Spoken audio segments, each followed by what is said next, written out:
Au nom du Père, du Fils et du Saint-Esprit, ainsi soit-il.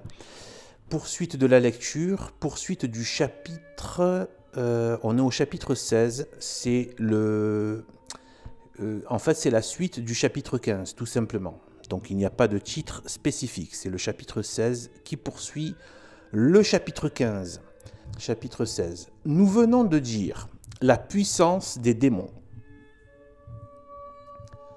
Suivant les conseils de son infinie sagesse, Dieu la maintient dans de justes limites. Il en résulte que les princes de la cité du mal ne peuvent nuire à l'homme et aux créatures dans toute la mesure de leur haine. Non seulement Dieu restreint leur puissance, mais il la dirige, car comme tout ce qui existe, cette puissance doit, à sa manière, contribuer à la gloire du Créateur. Ça, c'est magnifique. Sur ce point essentiel dans le gouvernement de la cité du bien, rappelons l'enseignement précis de la théologie catholique. Guillemets. Les bons anges, dit saint Thomas d'Aquin, font connaître aux démons beaucoup de choses, touchant les secrets divins. Ces révélations ont lieu toutes les fois que Dieu exige des démons certaines choses, soit pour punir les méchants, soit pour exercer les bons. Ainsi, dans l'ordre social, les assesseurs du juge notifient aux exécuteurs la sentence qu'il a portée, afin donc qu'il n'y ait rien d'inutile. Dans l'ordre général, pas même les démons, Dieu les fait concourir à sa gloire en leur donnant la mission de punir le crime ou en leur laissant la liberté de tenter la vertu. Et ailleurs, guillemets, les mauvais anges attaquent l'homme de deux manières. La première en l'excitant à pécher. Dans ce sens, ils ne sont pas envoyés de Dieu, mais quelquefois, suivant les conseils de sa justice, Dieu les laisse faire. La seconde en le punissant et en l'éprouvant. Dans ce sens, ils sont envoyés de Dieu. Il faut remarquer qu'à cause de sa haine invétérée contre le Verbe, le démon est naturellement tentateur de l'homme, c'est là son office. Il faut remarquer de plus qu'il tente même lorsqu'il est envoyé pour punir. En effet, autre est son intention en punissant, autre celle de Dieu qui l'envoie. Il punit par haine et par jalousie, tandis que Dieu l'envoie pour venger les droits de sa justice. Il faut remarquer enfin que cette délégation ou permission divine n'ajoute rien à la puissance naturelle des démons. Elle ne fait que la déchaîner et en déterminer l'usage. Par l'intermédiaire des bons anges, Dieu leur indique les lieux et les personnes auxquelles ils doivent faire sentir leur redoutable présence, le genre et la limite des châtiments ou des épreuves dont ils sont les ministres. Qui oserait s'élever contre cette conduite de la sagesse infinie ? Dieu n'est-il pas libre de faire par qui il veut et comme il veut, rendre aux méchants suivant ses œuvres et acheter au juste la couronne qu'il lui réserve ? De cette double fonction de punir et d'éprouver. Donner aux mauvais anges. Les preuves abondent dans l'Écriture et dans l'histoire de l'Église. En voici quelques-unes. Fonction de punir. C'est par le démon que furent frappés de mort les premiers-nés des Égyptiens, en punition de l'opiniâtreté de ce peuple et de son roi à résister aux ordres de Dieu. Abîme de la justice divine. Les démons avaient, par leur prestige, puissamment contribué à l'obstination de l'Égypte, et les démons eux-mêmes sont chargés de l'en punir. Peut-être même ces esprits malfaisants avaient-ils le pressentiment de ce qui devait arriver. Tant il est vrai qu'en tout ce qu'ils font, ils n'ont qu'un but, le mal de l'homme. On lit au premier livre des rois, un mauvais esprit venu de la part du Seigneur tourmentait Saoul. Donc c'est Paul.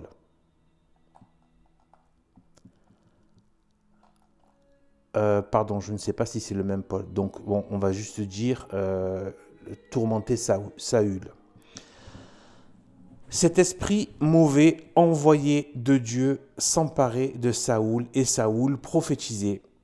Suivant les commentateurs, l'esprit mauvais dont il s'agit était un démon envoyé de Dieu pour punir Saül. Le premier roi d'Israël, dit Théodoré, s'étant volontairement soustrait à l'empire du Saint-Esprit, fut livré à la tyrannie d'un démon. Saint Grégoire ajoute, le même esprit est appelé tout à la fois esprit du Seigneur et esprit mauvais. Du Seigneur pour marquer l'investiture d'une juste puissance, mauvais à cause du désir d'une injuste tyrannie. Ce texte sacré a cela de précieux qu'il ne prouve pas seulement la délégation divine donnée aux démons, mais encore qu'il en détermine l'usage. Saül ne perd ni l'ouïe, ni la parole, ni la santé, comme certains possédaient de l'Évangile. Autre est la punition réglée par le souverain juge. En usurpant les fonctions sacerdotales, ce prince avait voulu devenir le voyant d'Israël. Et il éprouve des agitations violentes, il voit des fantômes, il tombe dans des accès de fureur. Et dans cet état, qui manifeste toujours la présence de l'esprit de désordre, il rend des oracles incohérents. Nous apprenons du même livre qu'un esprit de mensonge est envoyé par le Seigneur pour tromper Akab, roi d'Israël, en punition de son hypocrisie. Afin d'abréger le dernier des livres sacrés, annonçant ce qui doit arriver à la fin des temps, nous montre 4 démons chargés de punir la terre, la mer et leurs habitants, mais recevant, suivant les interprètes, leur mission de Dieu par le ministère des bons anges. Dans les siècles intermédiaires entre l'Ancien Testament et la consommation du monde, la mission de punir déléguée aux démons n'a jamais été suspendue. Comme preuve entre mille, citons seulement un fait célèbre dans l'histoire. Nous disons célèbre, puisqu'il a donné lieu à 4 conciles. C'était au siècle de Charlemagne. On faisait une translation solennelle des reliques des saints martyrs Pierre et Marcellin. De nombreux miracles s'opéraient sur leur passage, mais il y en eut un qui étonna plus que les autres. Une jeune fille possédée fut amenée à un des prêtres pour qu'il l'exorcisât. Le prêtre lui parla latin. Quel fut l'étonnement de la foule lorsqu'on entendit la jeune fille répondre dans la même langue. Étonné lui-même, le prêtre lui demanda « Où as-tu appris le latin? De quel pays es-tu? Quelle est ta famille ?» Par la bouche de la jeune fille, le démon répondit « Je suis un des satellites de Satan, et j'ai été longtemps portier des enfers. Mais depuis quelques années, nous avons reçu ordre, moi et 11 de mes compagnons, de ravager le royaume des Francs. C'est nous qui avons fait manquer les récoltes de blé et de vin, et attaqué toutes les autres productions de la terre qui servent à la nourriture de l'homme. C'est nous qui avons fait mourir les bestiaux par différents genres d'épidémies, et les hommes eux-mêmes par la peste et par d'autres maladies contagieuses. En un mot, c'est nous qui avons fait tomber sur eux toutes les calamités et tous les maux dont ils souffrent depuis plusieurs années. Pourquoi, lui demanda le prêtre, une pareille puissance vous a-t-elle été donnée? Le démon répondit, à cause de la malice de ce peuple et des iniquités de tout genre de ceux qui le gouvernent. Ils aiment les présents et non la justice. Ils craignent l'homme plus que Dieu. Ils oppriment les pauvres, demeurent sourds aux cris des veuves et des orphelins et vendent la justice. Outre ces crimes, particuliers aux supérieurs, il y en a une multitude d'autres qui sont communs à tous. Le parjure, l'ivrognerie, l'adultère, l'homicide. Voilà pourquoi nous avons reçu ordre de leur rendre suivant leurs œuvres. Sors, lui dit le prêtre en le menaçant, sors de cette créature. J'en sortirai, répondit-il, non à cause de tes ordres, mais à cause de la puissance des martyrs qui ne me permettent pas d'y demeurer plus longtemps. À ces mots, il jeta violemment la jeune fille par terre et l'y tint pendant quelque temps comme endormie. Bientôt il se retira et la possédée, sortant comme d'un profond sommeil, par la puissance de notre Seigneur et par les mérites des bienheureux martyrs, se leva saine et sauve en présence de tous les spectateurs. Une fois le démon parti, il lui fut impossible de parler latin, ce qui montra clairement que ce n'était pas d'elle-même qu'elle parlait cette langue, mais le démon qui la parlait par sa bouche. Le bruit de cet événement accompli, en présence d'une multitude de témoins, se répandit partout et ne tarda pas à venir aux oreilles de l'empereur. Charlemagne était un grand homme, mais non à la manière des pygmées de nos jours qui usurpent ce titre. Charlemagne était un grand homme parce qu'il était un grand chrétien. Comme tel, il croyait, avec l'Église et le genre humain tout entier, aux démons et à leur puissance sur l'homme et sur les créatures. À la vue du prodige et des fléaux qui désolaient l'Empire, il ne dit pas, comme les petits grands hommes d'aujourd'hui, « échenillez, drainez, souffrez, il suffit ». Composant un antidote avec le venin même du serpent, Charlemagne convoque les évêques. De concert avec eux, il ordonne dans tout l'Empire 3 jours de jeûne et de prière publique. Comme ce n'est pas assez de guérir le mal, mais qu'il faut en prévenir le retour. Le grand empereur fait assembler 4 conciles sur les différents points des Gaules afin de pourvoir à la correction des abus et à la réforme des mœurs. Ces consuls furent tenus à Paris, à Mayence, à Lyon et à Toulouse. De sages règlements y furent établis et, après ce drainage catholique, les fléaux cessèrent et l'abondance revint. Fonction d'éprouver. Tout le monde connaît l'histoire de Job, écrite sous l'inspiration de Dieu lui-même.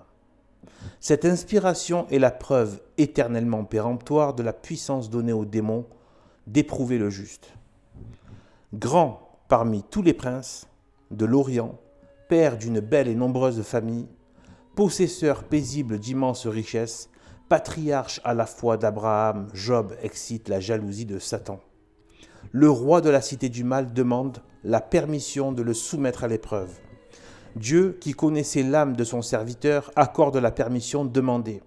Il savait que cet or pur, jeté au creuset de la douleur, en sortirait plus brillant, que le triomphe de la faiblesse humaine aidé de la grâce deviendrait la confusion de Satan.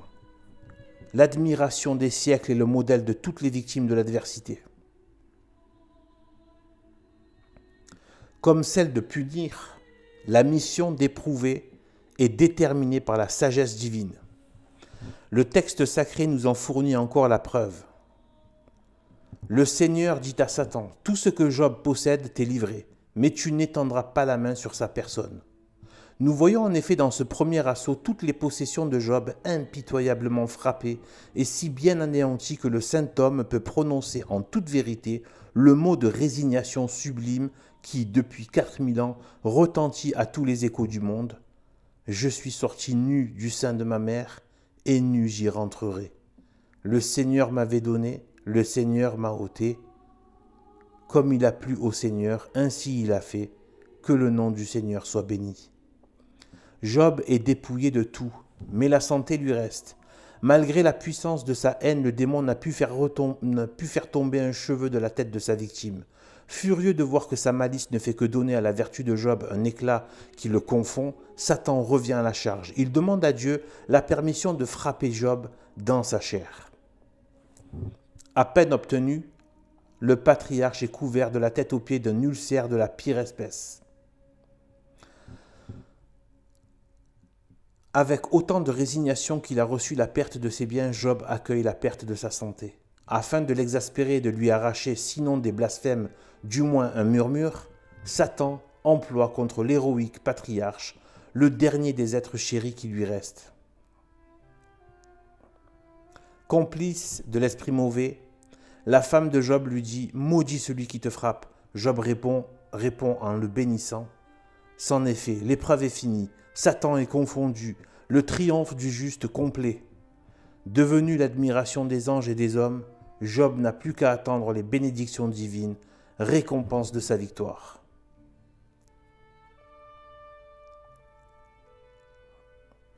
Sans parler de la tentation de notre Seigneur au désert, nous trouvons dans le Nouveau Testament une mission semblable donnée aux démons à l'égard de saint Paul. Écoutons le grand apôtre. Et de peur que la grandeur de mes révélations ne m'enorgueillit, il m'a été donné l'aiguillon de ma chair, l'ange de Satan chargé de me souffleter. C'est pourquoi 3 fois j'ai demandé au Seigneur de l'éloigner de moi, et il m'a dit, « Ma grâce vous suffit, car la vertu se perfectionne dans l'infirmité. »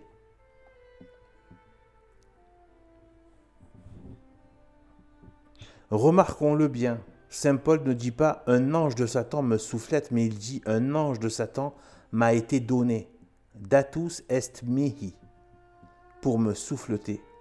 Cet ange, ajoutent les commentateurs, n'est pas autre chose qu'un démon à qui Dieu permit de tenter la chasteté du grand apôtre, comme il avait permis à Satan lui-même de tenter la patience de Job.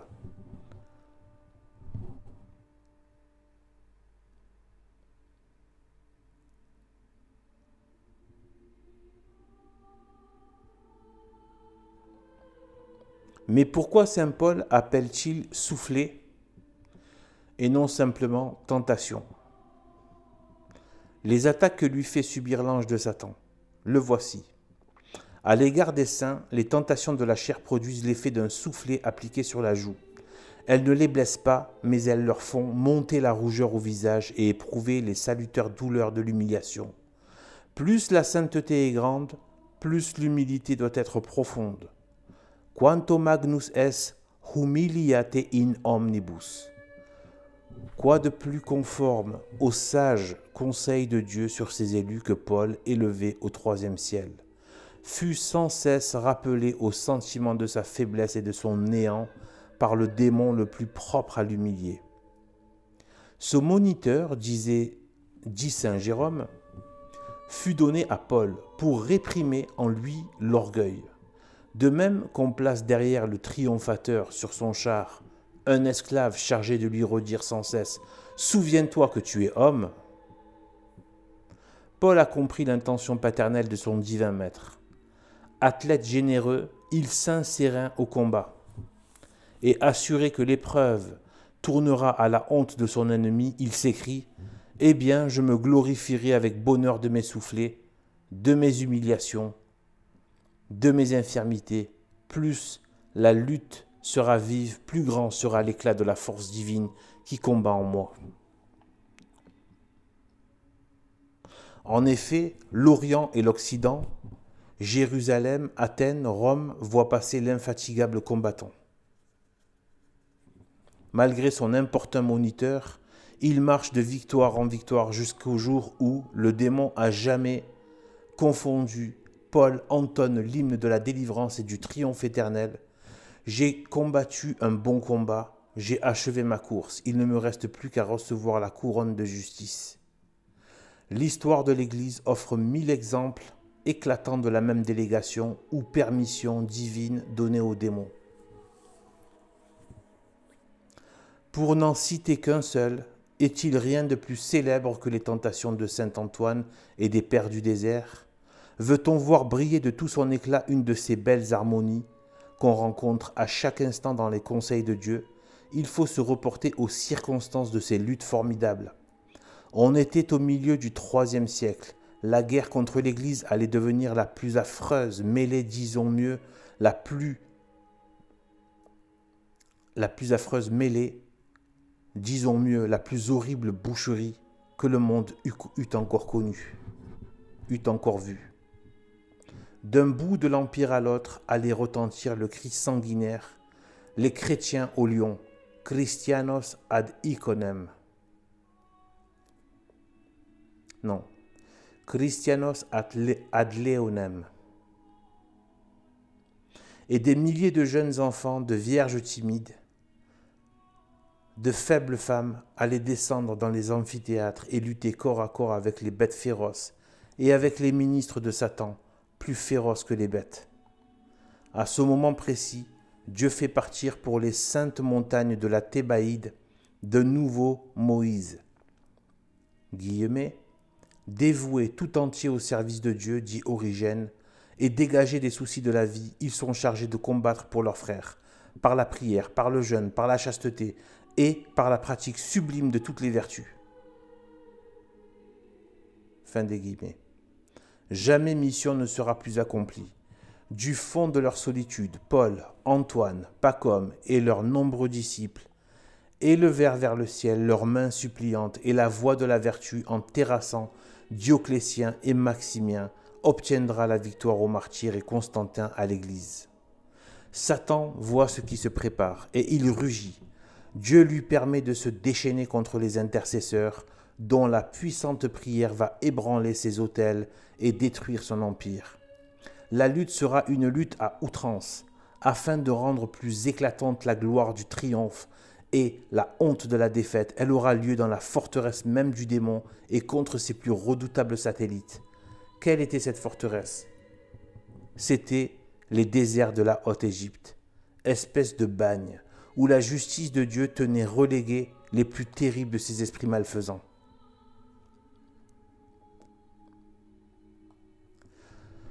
Ceci n'est point une supposition vaine, c'est un fait. Ne lisons-nous pas dans l'histoire de Tobie que l'archange Raphaël, ayant saisi le démon qui tourmentait Sarah, le confina dans les déserts de la Haute-Égypte, où il l'enchaîna.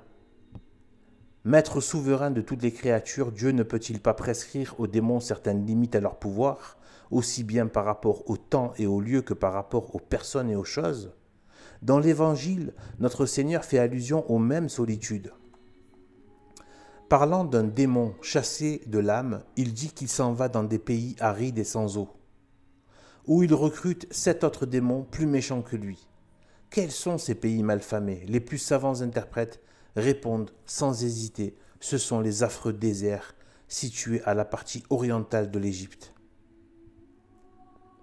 Vaste solitude, couverte de sable brûlant, où il ne pleut jamais, où le Nil cesse d'être navigable, où le bruit affreux des cataractes remplit l'âme d'épouvante, et où fourmillent les serpents et les bêtes venimeuses. C'est là, dans ces lieux d'horreur, dont Satan faisait comme sa citadelle, que la sagesse divine conduit les Paul, les Antoine, les Pacôme, les Paphnus et leurs valeureux compagnons.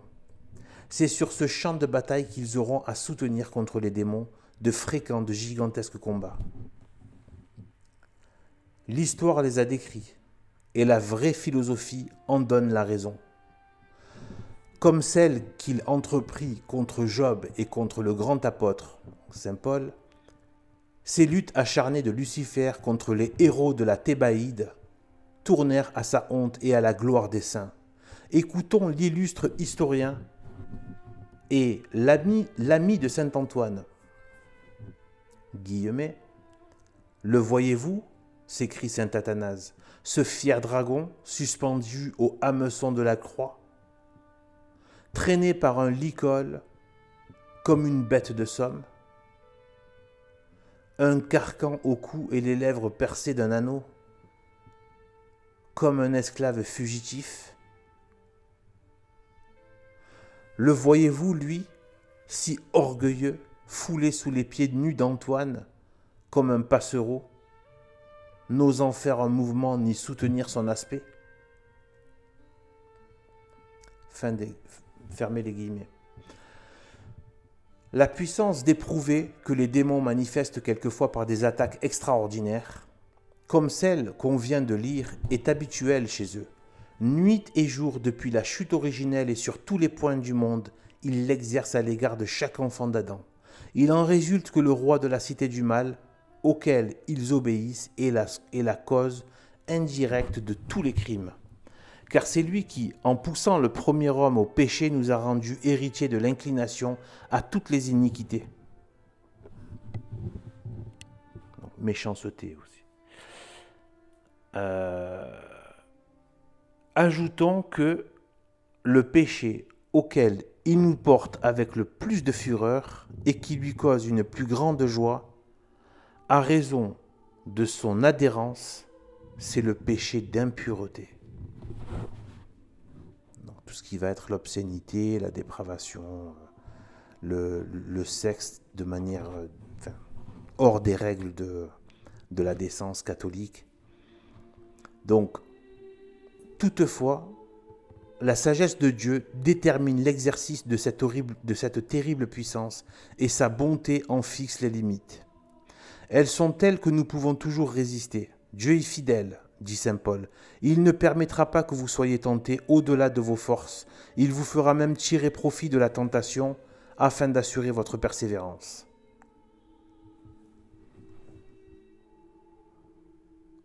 Pour rendre palpable la consolante vérité enseignée par l'apôtre, saint Éphrem emploie plusieurs comparaisons. Si les muletiers, dit-il, ont assez de bon sens et d'équité pour ne pas charger leurs bêtes de sommes de fardeaux qu'elles ne peuvent porter, à plus forte raison, Dieu ne permettra pas que l'homme soit en butte à des tentations supérieures à ses forces. Et encore, si le potier connaît le degré de cuisson qu'il faut à ses vases, en sorte qu'il ne les laisse dans le four que juste le temps nécessaire pour donner à chacun la solidité et la beauté convenables, à plus forte raison, Dieu ne nous laissera dans le feu de la tentation que le temps nécessaire pour nous purifier et nous embellir. L'effet obtenu, la tentation cesse. Par malheur, tous ne font pas usage de la grâce de résistance qui leur est donnée. Faibles parce qu'ils sont présomptueux, ils succombent au coup de l'ennemi. Une première défaite est bientôt suivie d'une seconde. Satan les enivre de son venin, paralyse leur force et renverse tellement leur sens moral qu'ils en viennent à aimer leur chaîne. Au lieu de les épouvanter, le tyran qui les leur donne n'est plus qu'un être imaginaire, ou un agent puissant dont l'intimité peut en bien des rencontres procurer de sérieux avantages. C'est ainsi que l'homme augmente à son égard l'empire des démons. Et cette puissance volontairement donnée est la plus redoutable de toutes. Par respect pour la liberté de l'homme, Dieu permet qu'il en soit ainsi, sauf à demander compte à l'homme de l'usage de sa liberté. De là naissent les pratiques occultes, au moyen desquelles l'homme se met en rapport direct et immédiat avec les esprits de ténèbres. Nous nommerons entre autres les pactes explicites ou implicites, le pouvoir de jeter des sorts et de faire apparaître le démon, d'en obtenir des réponses et des prestiges ou les moyens de satisfaire les passions. Comme nous l'avons vu, toutes ces choses sont aussi anciennes que le monde et aussi vulgaires chez les peuples infidèles que le culte même des idoles. Moins générales parmi les chrétiens, elles existent cependant sous des formes toujours anciennes et toujours nouvelles. Pour les nier, il faudrait déchirer l'histoire.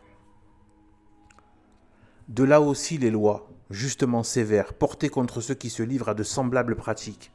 Nous lisons dans le Lévitique, Ancien Testament déjà, que l'homme ou la femme en qui sera un esprit pythonique ou de divination soit mis à mort sans miséricorde. Ouf. Et dans le Deutéronome, que nul ne se trouve en Israël qui purifie son fils ou sa fille en les faisant passer par le feu, ou qui consulte les devins et qui observe les songes et les augures, qu'il n'y ait ni faiseur de malice, ni enchanteur, ni consulteur de serpents et de magiciens, ni personne qui demande la vérité aux morts. Fin de citation. Donc ça c'est l'Ancien Testament, Deutéronome et Lévitique, donc le livre des anciens, des Hébreux, des anciens Juifs. Donc comme quoi vraiment on voit avec les 10 commandements et avec toutes ces interdictions que c'est une sorte de christianisme avant l'heure, en fait, hein, c'est le christianisme. Donc c'est pour dire à quel point là je fais un commentaire, hein, ça m'a fait penser au fait que y a beaucoup de juifs après le Christ. Ça avait commencé un peu avant déjà, pendant la captivité de Babylone, où certains se sont un petit peu pris de passion pour la Kabbale et pour l'occulte, la magie, les pouvoirs donnés par les démons. donc avec les mages babyloniens. Et c'est pour ça qu'après, il y a une sorte de cabale. Enfin, ils ont repris la cabale des Babyloniens. Ils ont fait un peu après à leur sauce certains juifs, hein, mais il n'y a pas que les juifs, même dans la franc-maçonnerie aujourd'hui, voilà, quoi, c'est utilisé. Mais voilà, donc ça veut quand même dire. Et après, ça s'est accentué ensuite hein, au niveau de kabbalistes tout au long du Moyen-Âge, etc. Donc vraiment, c'est vraiment une perte de la grâce. Et vraiment, on voit vraiment que ce qui a suivi après le Christ est vraiment éloigné du judaïsme de base, c'est-à-dire avant, jusqu'au Christ. C'est, voilà, c'était le culte, c'est même pas, on dit le judaïsme, en fait, c'est le culte du vrai Dieu qui se passait par la filiation d'un peuple, et après, qui a fait 12 tribus, bon.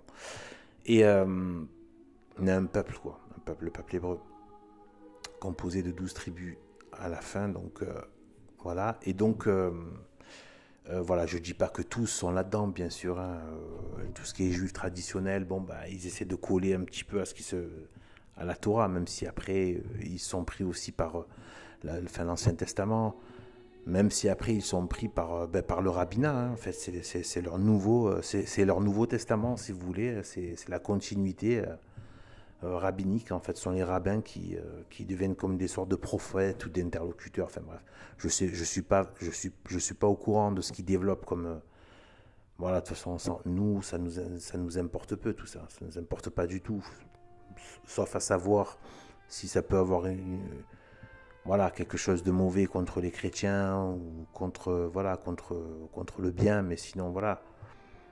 Nous, on sait que la vérité s'est révélée avec Jésus-Christ, avec le Christ, et que la promesse faite au peuple hébreu, ben, elle a été tenue, elle est venue au monde. Après, bon, ceux qui l'ont pas, voilà, ceux qui l'ont pas accepté, ben, ils l'ont pas accepté. Il n'y a pas que, hein, et il y a même les Arabes avec l'islam, qui est, qui est lui-même donc issu de ce qu'on appelle la secte nazaréenne, des Juifs qui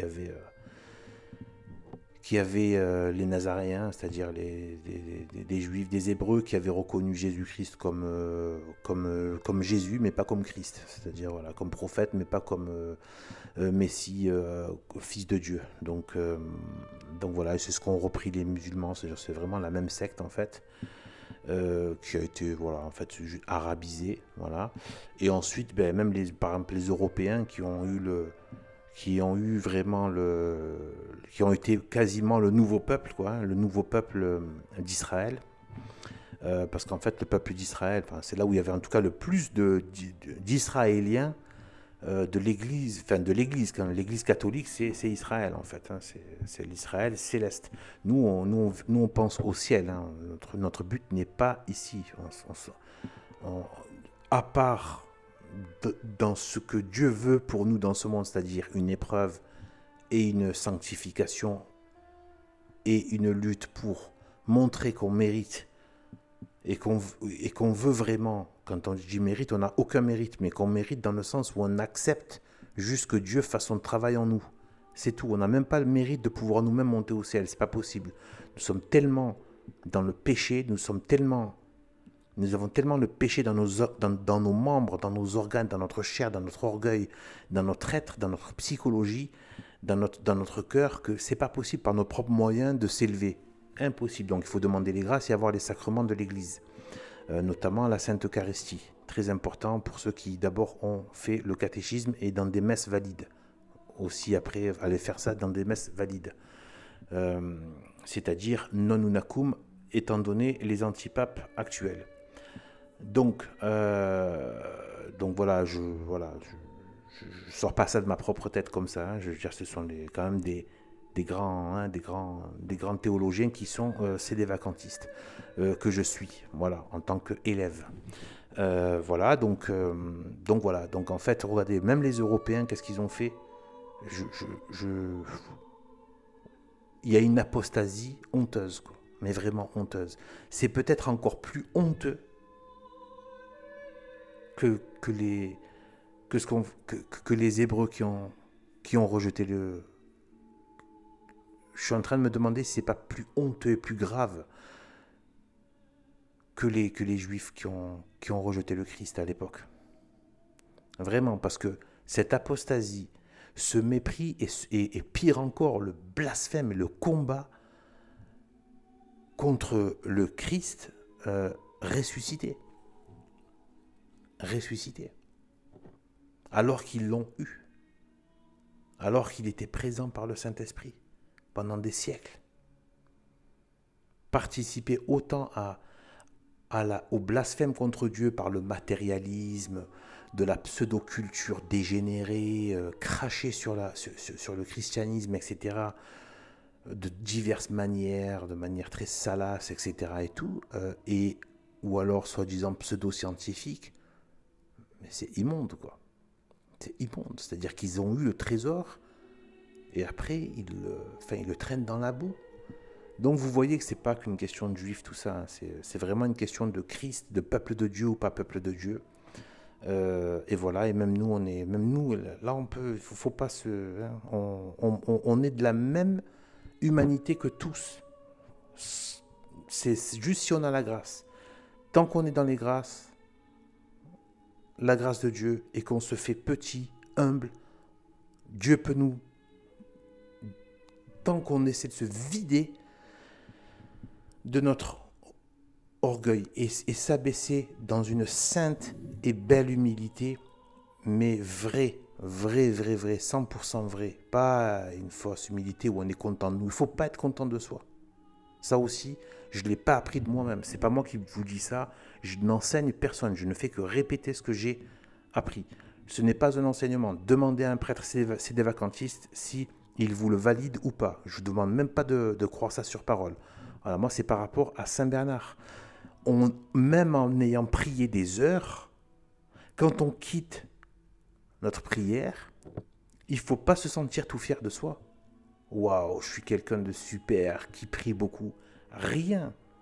On ne prie jamais assez Dieu. On ne fait jamais assez on ne demande jamais assez de grâce. On n'a jamais assez d'égard vis-à-vis de Dieu. Plus on commence à essayer de, vraiment avec le début du catéchisme, c'est-à-dire là où on parle de la création du Créateur, cette partie est quand même fondamentale. Le catéchisme commence par la création, le Créateur, les attributs de Dieu, l'infini, etc., etc. C'est perfection. Il ne peut pas être autre que parfait. Il ne peut pas être autre qu'infini, parce que il ne peut pas y avoir deux infinis. Donc il n'y a qu'un seul infini, Enfin bref, quand on commence à méditer la puissance de Dieu, que nous vivons dans l'espace-temps, alors que Dieu vit, il peut savoir ce que c'est que vivre dans le temps, mais il a un éternel présent. Il voit tout en même temps. Et même des choses qui n'ont jamais été mises en place, mais, ça aussi c'est de mon catéchisme, mais les mondes et les créatures qui auraient pu naître, mais qui n'ont pas été manifestées. Mais il sait exactement toute leur histoire. Chacun dans tous les moindres détails. C'est immense. Il faut vraiment se rendre compte de à qui on a affaire. On a affaire à Dieu, là. Cette réalité, c'est une dimension. Cette sorte de silence de Dieu, c'est nous, par notre péché, qui croyons que c'est le silence. Mais c'est sa façon d'être. Et il nous a parlé par bien des choses. Et il nous parle par bien des choses. Il nous dit par bien des choses. Mais juste assez pour que les vrais savent, pour que les vrais s'approchent.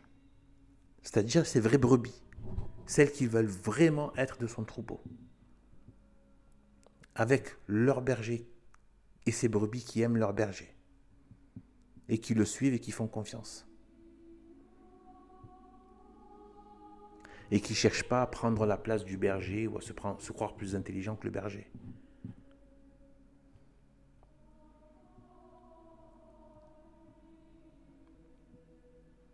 Le bon pasteur.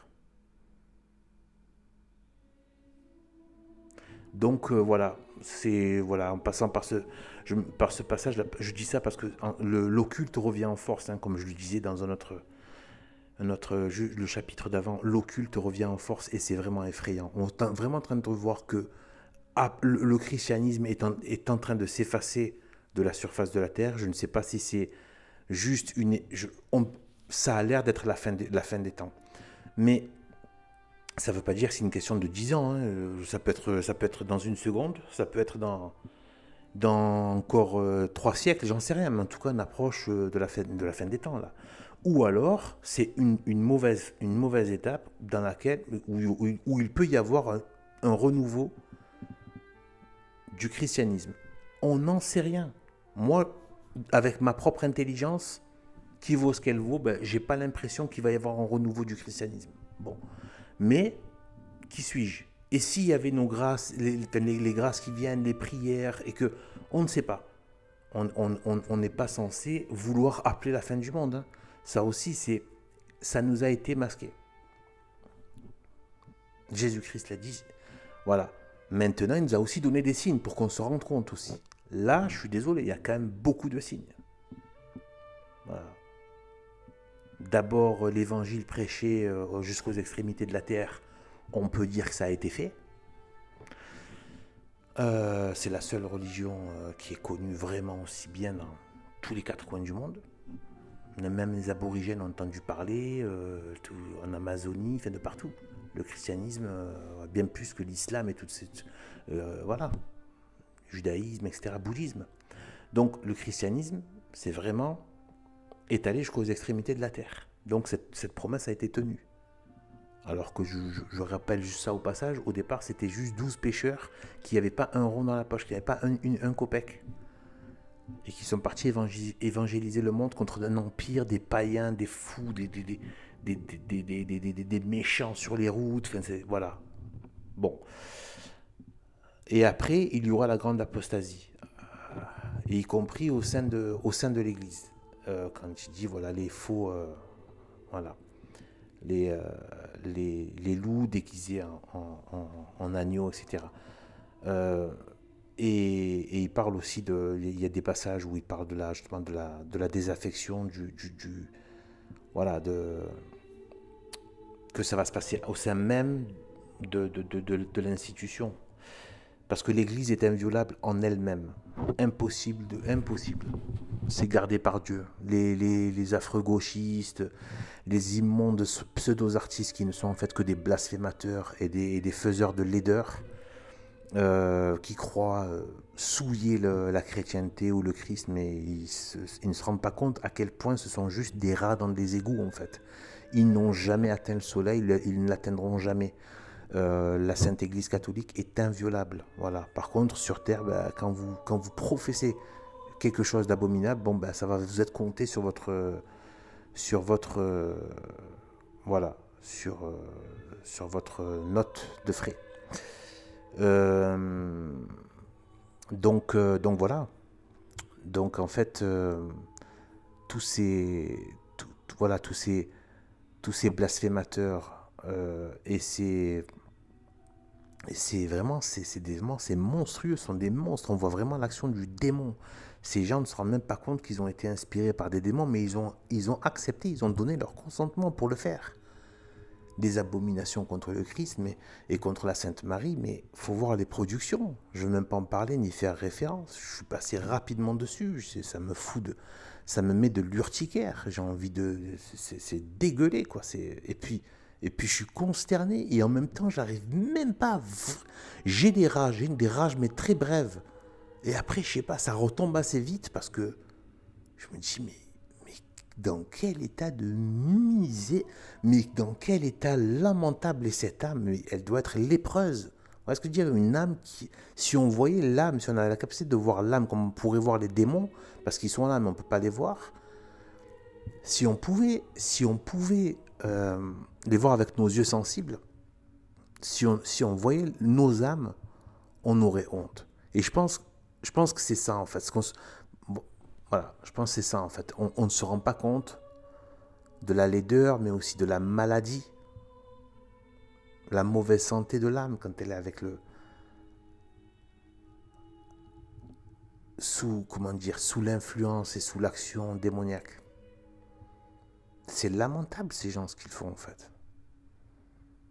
Ce que j'ai vu, mais c'est pour penser à ça, le ruminer dans sa tête, mettre en place des moyens, le faire, le refaire parce qu'il faut faire plusieurs prises, machin, le prendre, le publier, s'en vanter, le commenter. On parle de dégueulasserie, d'une abomination. Même si on me dit qu'on a fait ça à Madame Untel, ça me dégoûterait profondément. Mais Sainte Marie, moi je vous dis franchement, ne vous inquiétez pas, ceux qui font ça là. Moi, je me prosterne quasiment tous les jours devant Sainte Marie. J'ai une photo que j'ai mise chez moi de la Guadeloupe. Et donc, Sainte Marie, je mets j'ai des fleurs aussi, je fais pousser des fleurs. Et de temps en temps, j'en enlève, j'en coupe des belles fleurs et je les mets autour de son visage. À l'instant même, je suis en train de le regarder. Et je l'honore. Et je suis à genoux en train de prier l'Angélus, le Magnificat, le Rosaire. Voilà, bon, j'alterne aussi. Voilà, selon les jours de la semaine, tout ça, bon, je peux mettre aussi crucifix, etc. Enfin, plus côté crucifix, je varie un peu, mais toujours, la Sainte Marie, de toute façon, je prie tous les jours. Je l'honore tous les jours. En pensée avec mon cœur. Vous croyez qu'il n'y a que vos ordures? Non, non, ne vous inquiétez pas, vous êtes que des lamentables pourritures de blasphémateurs. Et je vous laisse avec Dieu. Moi, j'ai rien à... J'essaye de compenser ces horreurs avec ma dévotion à la Sainte Marie et à Jésus-Christ, à Dieu, à la création de Dieu. J'essaye. Et il faut se vanter de rien. Je peux demain devenir le plus grand dépravé et le plus grand occultiste. Qui sait? Moi, je n'ai pas les moyens de me sauver. Sinon, ça voudrait dire que je n'ai pas besoin de sauveur, ça veut dire que non, que de Dieu, etc. Non, non. Mais pour l'instant, en tout cas, là, j'en suis là et j'espère que Dieu me garde dans cette voie toute ma vie, jusqu'à la mort, et malgré les difficultés, les persécutions et comment dire, la haine sociale vis-à-vis des catholiques. Voilà, c'est bizarre, hein. Il y a certains qui font des abominations pour leur religion, personne ne leur en tient rigueur. Voilà, personne ne leur en tient rigueur. Par contre, les catholiques, qui font pas de mal à une mouche, ils sont maudits partout, de partout, c'est hallucinant. Alors il y en a qui ont pris un pays entier parce que ils ont décidé que c'était à eux. Il y en a d'autres qui égorgent parce que bon, ils estiment que machin, voilà, ça correspond pas à leur truc, ou alors ça les renvoie à trop de pureté peut-être, je sais pas, et trop d'innocence pour eux, je sais pas. Et en tout cas voilà, et eux on leur trouve plein de voilà, mais non, voilà. Par contre nous qui ne faisons rien, alors, donc vous voyez bien que vraiment vraiment on voit vraiment cette phrase, moi, qui m'a beaucoup marqué. Il y en a beaucoup, c'est pas la seule, mais voilà, de Jésus-Christ quand il dit, je crois qu'elle elle est vraiment cruciale. Il annonçait quasiment la persécution. Il n'a pas menti, hein. Vous vous rendez compte, ça aurait même pas tenu de toute façon. De toute façon, il ne peut pas mentir, c'est Dieu. Il n'est que vérité. Que vérité. Il a dit à ses disciples, vous serez persécutés. Et vous ne devez jamais désavouer votre appartenance à l'Église et à l'Évangile, à Jésus-Christ, à son nom. Voilà. C'est-à-dire que s'il y a des persécutions publiques où on demande de renier, on ne reniera pas. On ne doit pas renier plutôt. Faut pas jouer au malin. Faut pas faire les malins avec la bouche. Le commandement, c'est de ne pas renier. Malgré tout ce qui peut arriver d'atroce, d'épouvantable, d'abominable. Les martyrs. les martyrs. Voilà. Donc, il y en a qui veulent pousser leur culte avec de la violence physique, voire de la pratique de l'occultisme. Il y en a qui veulent avancer leur culte avec de la bonté et de la sainteté. Voilà. Voilà, donc en fait, voilà, c'est pour dire voilà, que voilà, c'est voilà, donc les Juifs, vous voyez, pendant 4000 ans, ils étaient sous cette influence. C'est eux qui ont reçu vraiment c'était vraiment le christianisme avant l'heure. C'est vraiment des bonnes choses. Ils disaient déjà l'horreur de ces pratiques occultes qui sont en train de revenir à cause de la gnose qui est diffusée. Il y a des rayons ésotériques, etc. dans toutes les librairies, même les plus grandes enseignes. C'est affreux. Sans parler des coachs, des machins, des pseudo-thérapeutes, etc., etc. Ce sont vraiment, c'est vraiment terrible. Je suis tombé dedans, j'en ai beaucoup souffert, donc je peux vous dire que c'est dramatique. J'aurais pu ne pas en revenir. Et vu qu'il y a beaucoup de gens qui en souffraient et qui ont eu des sales histoires, voire qui n'en sont pas revenus, hein, soit dans la folie, soit dans la mort, et soit dans des maladies terribles, soit une vie complètement désœuvrée, etc. Mais ils n'en parlent pas parce qu'il y a une sorte de honte d'avoir été dans l'erreur. Donc c'est pour ça que beaucoup de choses ne se savent pas des fois. C'est parce que les gens qui ont essayé, qui se sont pris des saletés, ben, ils ne veulent pas témoigner. Parce que c'est publiquement dire voilà, que j'ai été un idiot, que j'ai été bête à ce point, enfin voilà. Bon, je reprends. Les anciennes législations chrétiennes ne sont pas moins rigoureuses.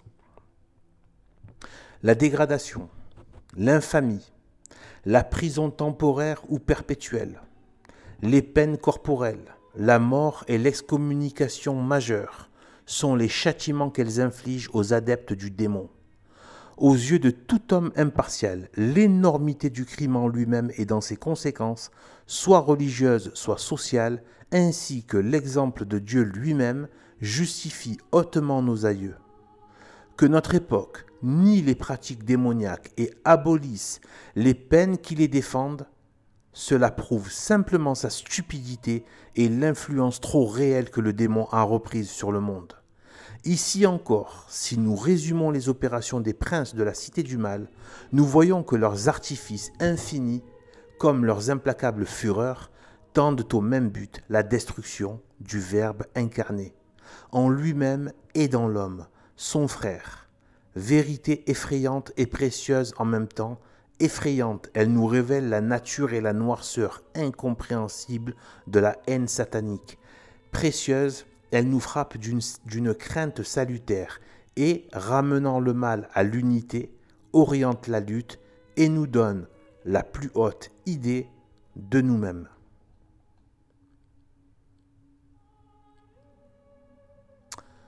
Fin du chapitre 16. Au nom du Père, du Fils et du Saint-Esprit, ainsi soit-il. Soyez bénis.